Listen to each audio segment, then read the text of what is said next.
Magandang Lunes ng gabi. Kahapon, November 4, nagtapos na ang paggamit ng Daylight Saving Time o DST sa Amerika. Ano nga ba ito at pwede sa atin sa Pilipinas? Bago natin sagutin yan, alamin po muna natin ang magiging lagay ng ating panahon bukas mula kay April Enerio na nasa Pag-asa DOST. April?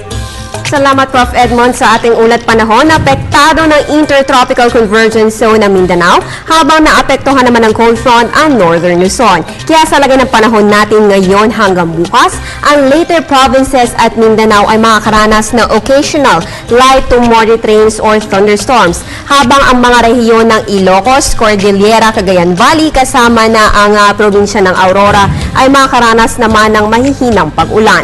Dito sa Metro Manila at natitirang bahagi na bansa ay makakaranas naman ng mga isolated na dagliang pag-ulan o pagkidlat, pagkulog. Ayon kay Pag-asa Weather Forecaster Jory Lois ay wala pa naman tayo namamataang sama ng panahon o bagyo sa loob ng ating par ngayong araw.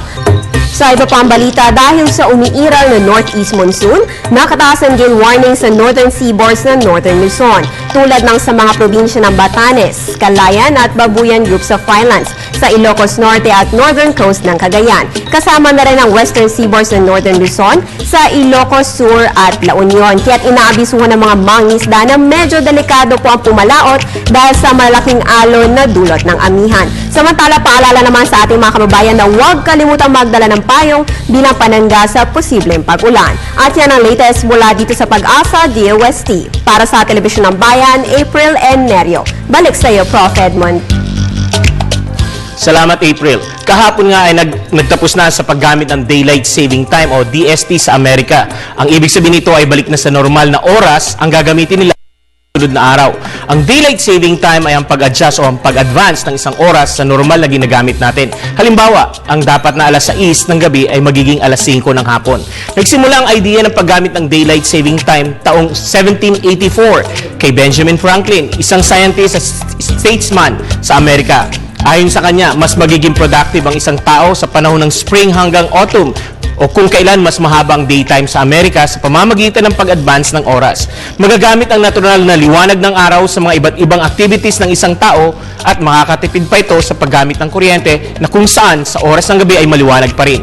Hindi naging madali sa una ang paggamit ito sa Amerika. Nauna pa nga sa pagpapatupad at paggamit nito ang Germany at sinundan ng United Kingdom noong panahon ng First World War. Nang sumali sa digmaan ng Amerika noon, doon pa lang sila una nagpatupad dito noong March 19, 1918. Nang sumunod na taon ay inalis din ito. Muli itong ginamit ng Amerika nang sumiklab ang Second World War mula February 9, 1942 hanggang September 30, 1945. Para sa kanila ay para makapagtipid daw ito sa paggamit ng langis para dito naman sa Pilipinas, dekada 70. Kasagsagan ng world oil crisis na pinatupad ng Pangulong Marcos ang paggamit ng Daylight Saving Time sa bansa para makatipid din daw sa paggamit ng langis na ginagamit sa pagpuproduce ng kuryente. Ngunit hindi rin ito nagtagal. Ang paggamit ng natural na ilaw, liwanag ng araw sa ating paligid ang siyang dahilan para makapagpatipid sa paggamit ng kuryente, ang pangunahing dahilan kung bakit maraming bansa na rin ang nagpapatupad ng sinatawag nating Daylight Saving Time.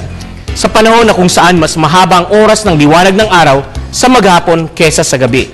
Ito ay nangyayari lamang mula spring hanggang autumn. Sa susunod na taon, magsisimula uli ang paggamit ng Daylight Saving Time sa Amerika sa March 11 hanggang November 3. Ito po si Edmond Rosales. Sana ay nadagdagan namin ang inyong kaalaman para lalo pa nating maintindihan ang lagay ng ating panahon.